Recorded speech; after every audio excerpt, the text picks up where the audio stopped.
नमस्कार, आप पर्यावरण पोस्ट देख रहे हैं और मैं आपके साथ अनामिका प्रीतम हूं। आज हमारे साथ बातचीत करने के लिए मौजूद हैं पर्यावरण संरक्षण मंच के अध्यक्ष राकेश भास्कर जी। उनसे पर्यावरण से संबंधित कुछ सवालों के जवाब जानेंगे। सर, आपका बहुत बहुत स्वागत है हमारे चैनल में। धन्यवाद। सर, सबसे पहला सवाल तो यही है कि पर्यावरण से संबंधित जो समस्याएं हैं उसको लेकर सरकार को कैसे दिखाया जाए, उसके बारे में कैसे जागरूक किया जाए और सरकार कैसे उसके प्रति और ज़्यादा खुल के सामने आए।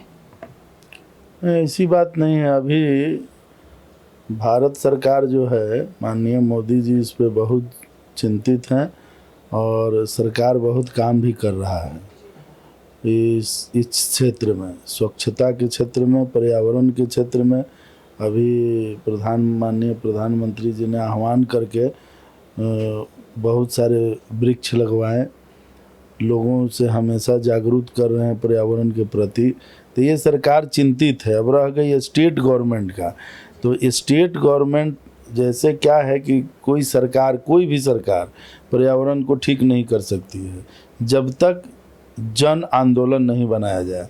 अगर ये जन आंदोलन बनाती है कोई सरकार कि जनता, हर नागरिक का परम कर्तव्य बनता है कि वो पर्यावरण को ठीक रखे, तभी हम इस पर्यावरण को ठीक रख सकते हैं।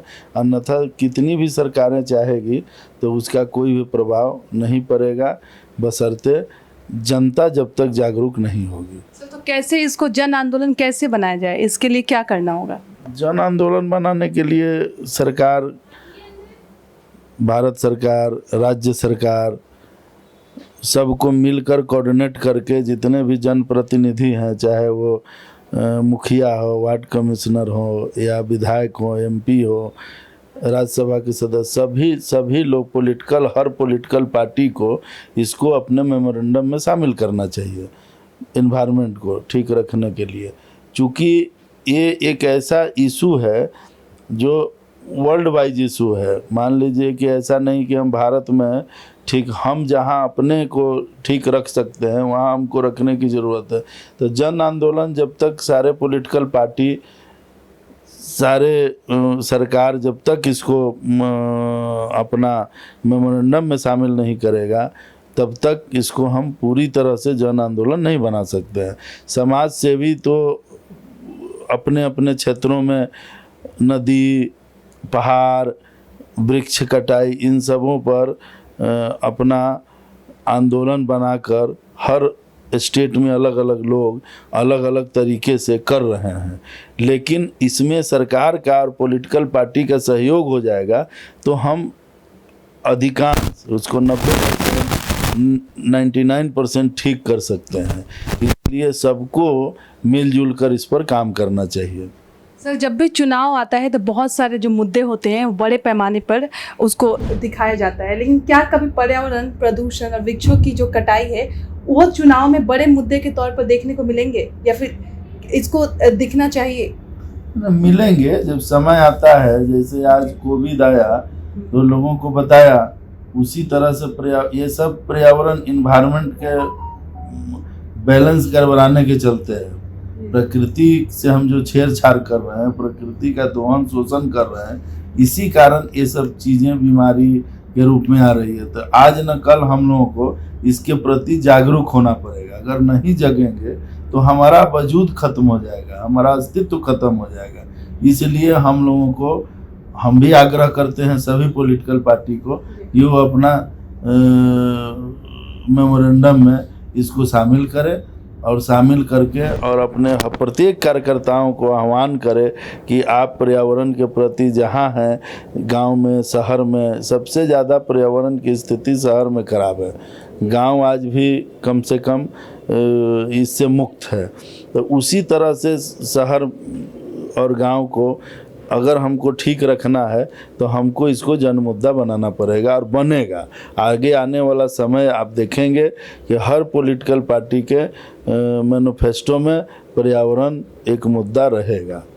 सर, एक और सवाल है कि पर्यावरण संरक्षण के प्रति अभी भी लापरवाही कहीं ना कहीं बढ़ती जा रही है, तो इसको लेकर क्या उस तरीके से काम हो रहा है जैसा कि होना चाहिए था? आपको क्या लगता है? लापरवाही का मतलब ये होता है कि जब तक हमको किसी चीज़ से प्रॉब्लम नहीं क्रिएट होता है तब तक हम लोग समाधान के प्रति सचेत नहीं होते हैं। तो अब प्रकृति जो है वो भूकंप के माध्यम से या कोई ना कोई प्राकृतिक आपदा के माध्यम से हमको आगाह करती है कि आप सचेत हो जाओ, नहीं तो आने वाला समय जो है वो भयावह होगा, खतरनाक होगा। तो हमारा कहने का मतलब है कि सब सरकारें सचेत हो रही है, कुछ लोग दिल से इन चीज़ों पे काम कर रहे हैं जैसे माननीय मोदी जी हैं, बाकी लोग जो है वो इसको एक मुद्दा के रूप में नहीं अपने पॉलिटिकल एजेंडा के रूप में इसका इस्तेमाल कर रहे हैं। उन लोगों को भी बाद में अपने दिल से जुड़कर इन पर्यावरण के प्रति काम करना पड़ेगा। समय आ रहा है और उस समय में सब लोगों को अपने को जिंदा रखने के लिए, अपने अस्तित्व को नहीं मिटने देने के लिए आगे आके काम करना पड़ेगा। तो जैसा कि ग्लोबल वार्मिंग हो, क्लाइमेट चेंज हो या पर्यावरण प्रदूषण हो, ये सारा वैश्विक मुद्दा है। लेकिन अगर भारत की बात की जाए तो भारत में प्राचीन काल से यहाँ पे वृक्षों को कहीं ना कहीं त्योहारों से जोड़ के देखा गया है। ये एक धर्म की तरह है पर्यावरण का, प्रकृति का संरक्षण करना। लेकिन अभी क्या हो गया है कि घर में लोग पौधे लगा रहे हैं, वो फलदार से ज़्यादा वो शोभा बढ़ाने के लिए रह रहे हैं।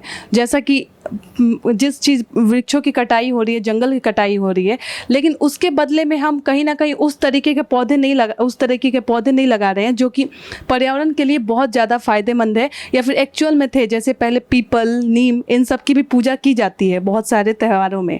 तो अब जो लोग हैं वो चाइनीज़ तरीके के पौधे लगा रहे हैं। तो इसको लेकर सर क्या सोचते हैं? ऐसी स्थिति नहीं है कि ऐसे कुछ लोग हैं विकृत मानसिकता के जो बोनसाई उस पौधों का संरक्षण करके लोगों को बांट रहे हैं, दे रहे हैं। लेकिन आज भी किचन गार्डन, शहर में लोग किचन गार्डन लगा रहे हैं जिसमें हर तरह के फल फूल सब्जी सबके पौधे हैं। घर घर तुलसी का पौधा सबसे उपयुक्त माना गया है वातावरण को शुद्ध रखने के लिए, अपने शरीर को स्वस्थ रखने के लिए। उसके पत्ते का उपयोग, मंजर का उपयोग, हर चीज़ का उपयोग उसका उपयोग है। तो हम लोगों ने आह्वान किया बहुत लोगों से कि आप नहीं कुछ लगा सकते तो 5 वो घर में अपना तुलसी का पेड़ ही लगाएं जिससे आपके वातावरण शुद्ध रहे।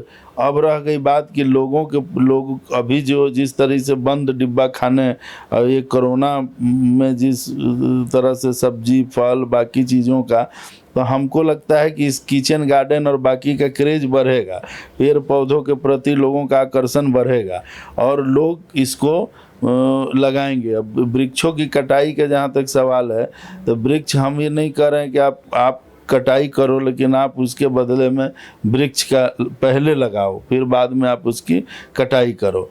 तो लोग उसके प्रति सचेत हो रहे हैं, ऐसा नहीं है। युवा पीढ़ी को भी हमको सचेत करने की ज़रूरत है।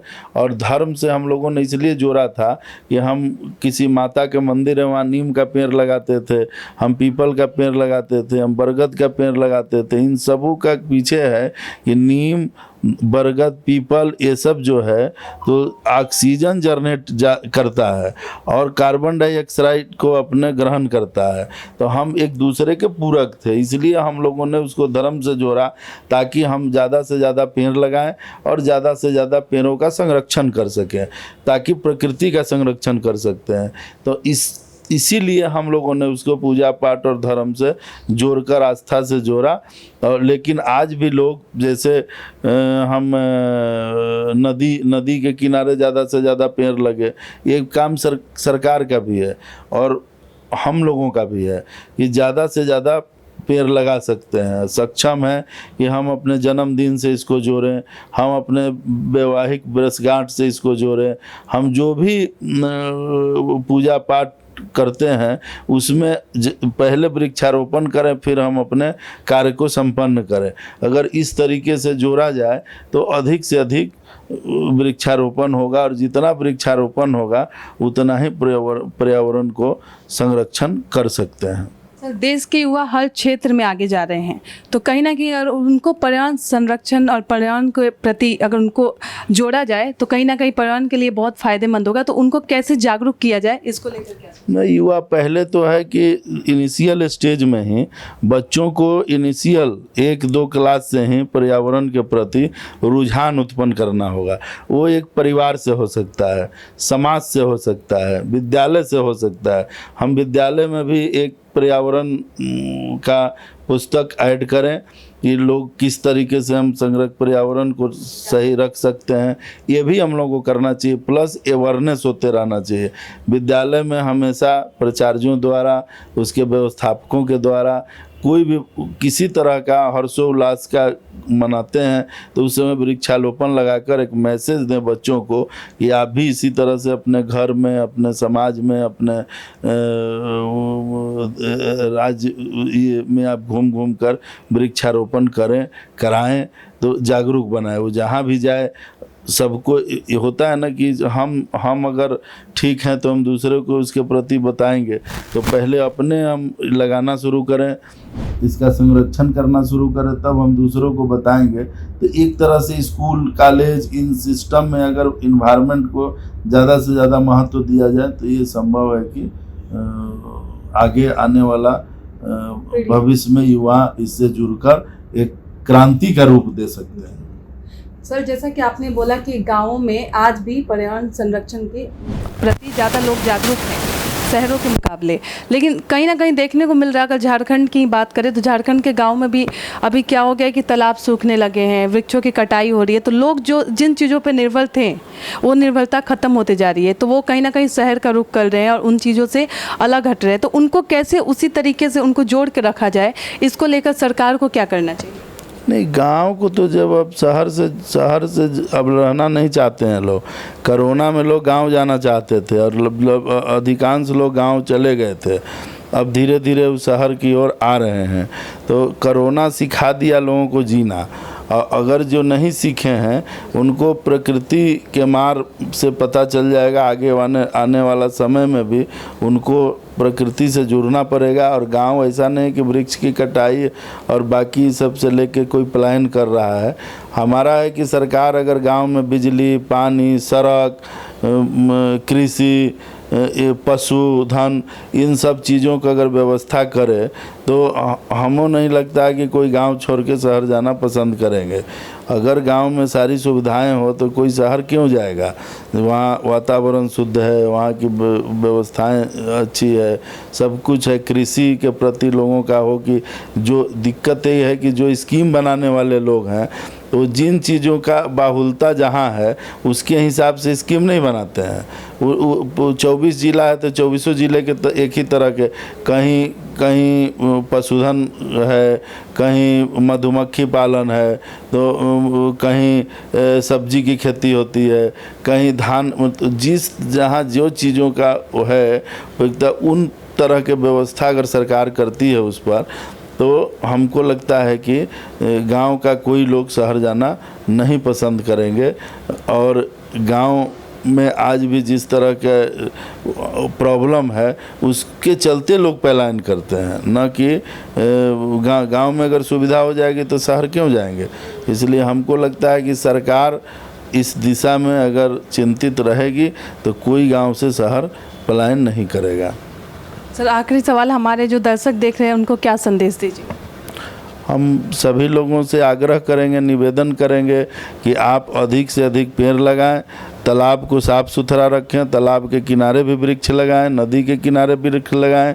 जितने जो धार्मिक कार्य कर रहे हैं, घर में जो भी जन्मदिन, वैवाहिक वर्षगांठ कुछ भी कर रहे हैं उसमें आप पेड़ लगाकर उसका शुभारंभ करें और ज़्यादा से ज़्यादा पेड़ लगाएं, स्वच्छ रखें, सुंदर रखें। आपका घर ठीक रहेगा, आपका रोड ठीक रहेगा, तो आपका जिला, स्टेट सब ठीक रहेगा। इसलिए सब लोगों से आग्रह है कि आप ज़्यादा से ज़्यादा पेड़ लगाएं। सर, आपका बहुत बहुत धन्यवाद हमारे साथ जुड़ने के लिए। हमारे साथ मौजूद थे पर्यावरण संरक्षण मंच के राकेश भास्कर जी। सब्सक्राइब करें पर्यावरण पोस्ट।